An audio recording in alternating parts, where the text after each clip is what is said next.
Movie start होती है और हमें दो फ्रेंड्स को दिखाया जाता है।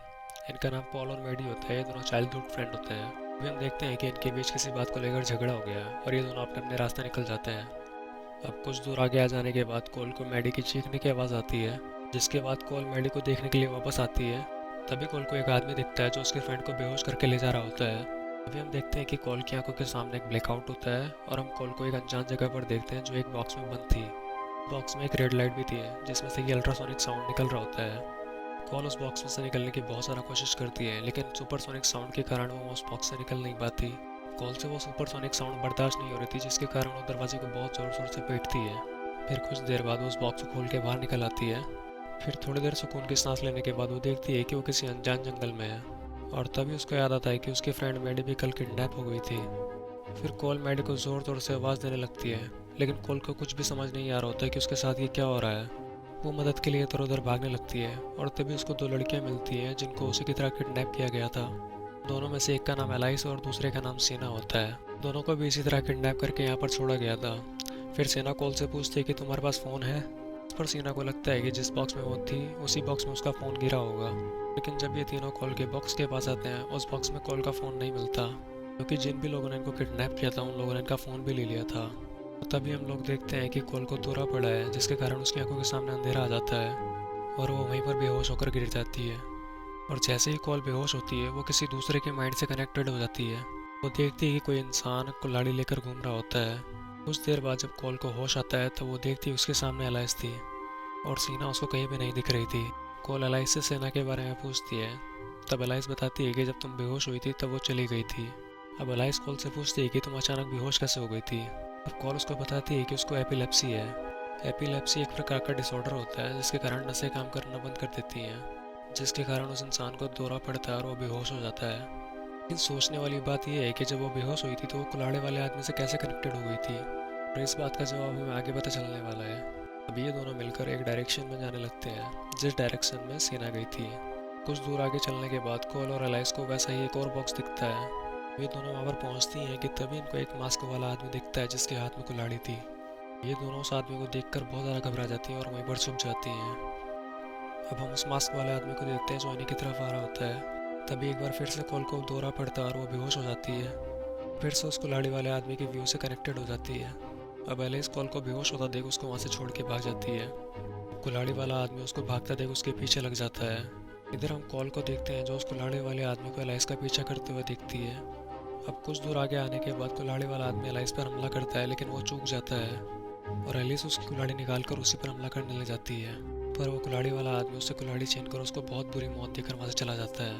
इसके बाद हमें कॉल को दिखाया जाता है जिसको होश आता है और वो सीधा ही एलिस के पास आती है, लेकिन एलिस अब मर चुकी थी, जिसे देखकर कॉल बहुत ज़्यादा डर जाती है और जंगल से बाहर निकलने के लिए भागने लगती है।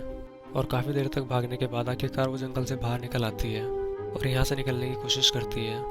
और वो चाह कर के भी वहाँ से बाहर नहीं निकल सकती थी, क्योंकि उस जगह पर बहुत सारे इलेक्ट्रॉनिक डिवाइस लगे हुए थे। जैसे ही कॉल उन डिवाइस के पास आती है वैसे ही उसमें रेड लाइट जलती है जिसमें से कि सुपरसोनिक साउंड निकलता है, और जैसे ही कॉल उससे दूर जाती है वैसे ही वो ऑफ हो जाता है। अब कॉल के पास यहाँ से भागने का अच्छा मौका था, लेकिन वो मजबूर थी एक ऐसी चीज़ से जो शायद उसके दिमाग में इम्प्लांट की गई है, और इसी वजह से वो डिवाइस भी अल्ट्रासोनिक साउंड कॉल के पास आती है वो रिलीज़ करने लगती है। अब कॉल यहाँ से बाहर निकलने के लिए सोच रही होती है कि तभी उसके पास एक लड़की भागते हुए आती है, और उसी लड़की के पीछे एक एक्समैन भी आ रहा था। वो बेचारी लड़की भाग ही रही होती है कि तभी एक्समैन अपनी कुल्हाड़ी फेंककर उसकी कमर में मारता है, जिसके कारण वो बहुत ज़्यादा जख्मी हो जाती है। तभी हमें एक और आदमी दिखाया जाता है जिसके पास में दराती थी, और वो भग के सीधा कॉल के पास आ रहा था।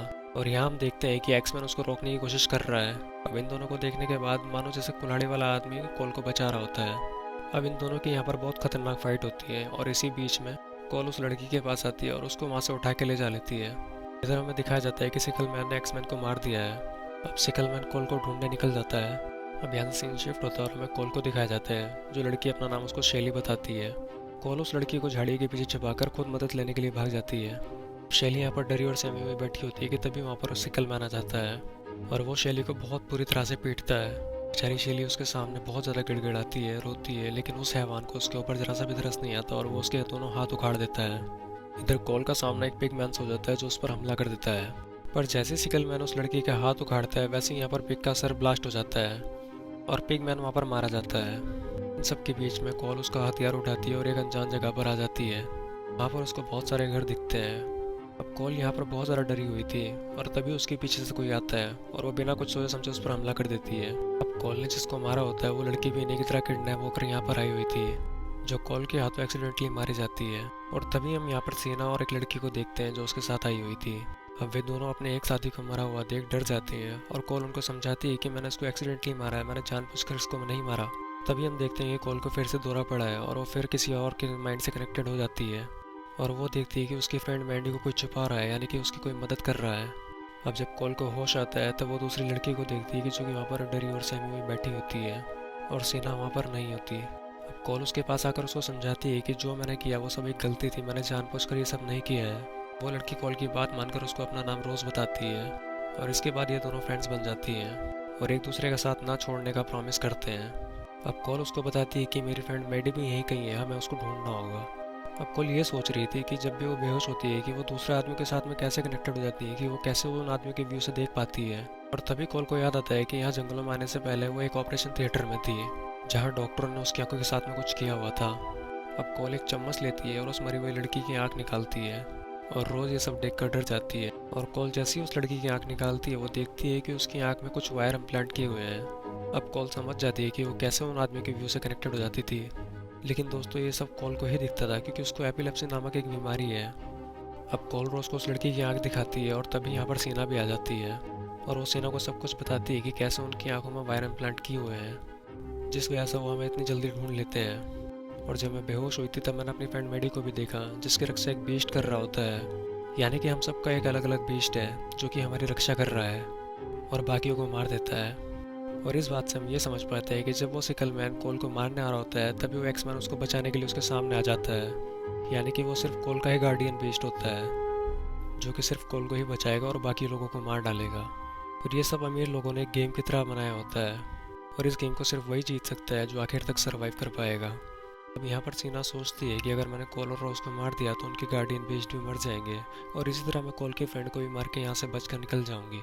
अब सीना उनकी तरफ चाकू लेकर बढ़ती है लेकिन तभी कॉल समझ जाती है कि वो मारने आ रही है और वो तभी रोज को लेकर यहाँ से भाग जाती है और जाकर दूसरे कमरे में छुप जाती है। पर सिकल मैन उनके रूम के सामने आ जाता है जिसके बाद ये पीछे से भागने की कोशिश करते हैं, पर यहाँ पर रोज का पैर फंस जाता है जिसके बाद सिकल मैन उसको अंदर खींच लेता है और उसको मारने लगता है। और तभी वहाँ पर कॉल एक कुल्हाड़ी लेकर आती है और वो सिकल मैन से लड़ने लग जाती है और रोज कुल्हाड़ी से उस सिकल मैन के दोनों हाथ काट देती है और तब ये दोनों मिलकर उस सिकल मैन को जान से मार देते हैं। ये दोनों सिकल मैन को मार रही होती हैं कि तभी हमें यहाँ पर एक और गार्डियन बीस्ट दिखाया जाता है, लेकिन हम लोगों को ये नहीं पता चलता कि वो किसका गार्डियन बीस्ट है। और जैसे ही वो कॉल को देखता है वो वहाँ से डर के भाग जाता है। अब कॉल बाहर आती है तो वो सीना को देखती है जो कि मैडी यानी कि कॉल की फ्रेंड को ढूंढ रही होती है और उन सबको मार करके वो यहाँ पर अकेले सर्वाइव कर सके।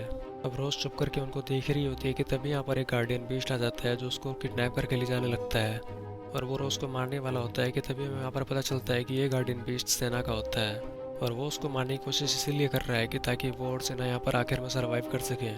अब यहाँ पर हम देखते हैं कि सेना के पीछे से कोल का गार्डियन बीस्ट आ रहा होता है।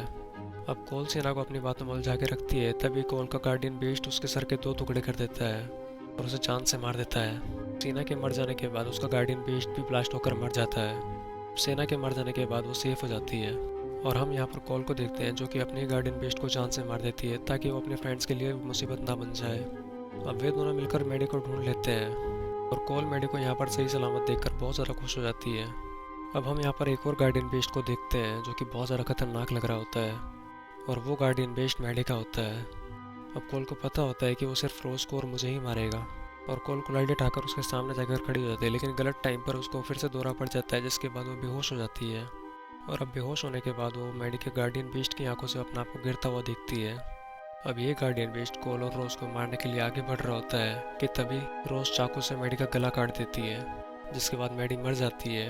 अब मैडी के मरते ही उसकी गार्डियन बीस्ट का भी सर ब्लास्ट होकर वो भी मर जाता है।